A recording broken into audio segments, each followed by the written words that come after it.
we will be following up on a very well job done by the German presidency. We would like to secure some continuation of that work. Second, we will have to look into the action plan, because we believe that that piece of paper needs some adjustment and I would say update, which is normal, because with the time flow the priorities are being changed. Third, we shall look into how to better make full use of the cohesion funds of the European Union, and it's I know the topic which was popping up in our discussions here in Ulm these days. To that I should possibly mention in passing that Slovakia will on the 1st of July taking over the presidency of the Council of the European Union, so that would very nicely dovetail.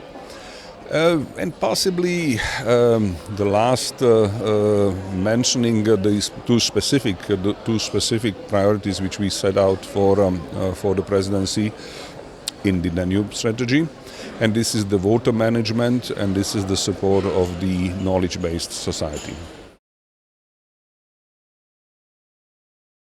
We have a long-standing, decades-long tradition in this hydrology, if you like, area, and there is some sort of national expertise accumulated in Slovakia. We would boast that we are possibly the leaders in the narrower sense when it comes to Central Europe.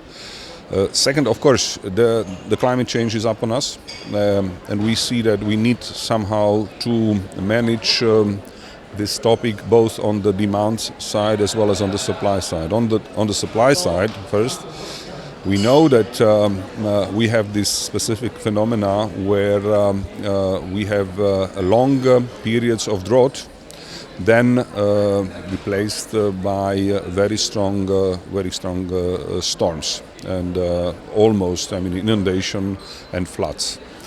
So on the, I would say on the demand side, we should look into how, say, the agriculture, not only the agriculture, but all man-made activities could attain, this very specific cycle which we see as a pattern emerging.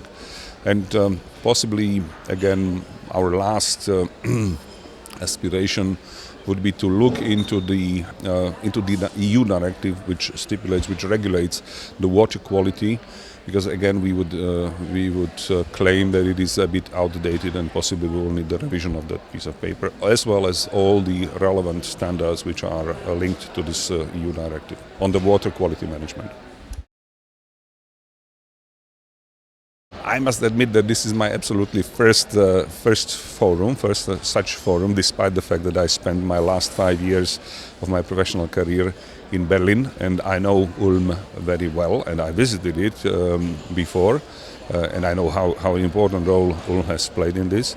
I am amazed to see, first of all, the big gathering of people, and I was really astonished to hear that we have about 50 people coming from my own capital and from my own country. So I'm happy to see that something which started in serious only 4 years ago, in 2011, has evolved into this big I would say network of people, and in this very vast and, as we could see, also substantial agenda. And of course the forum is a good representation, and it is attesting, I would say, a good demonstration of that fact.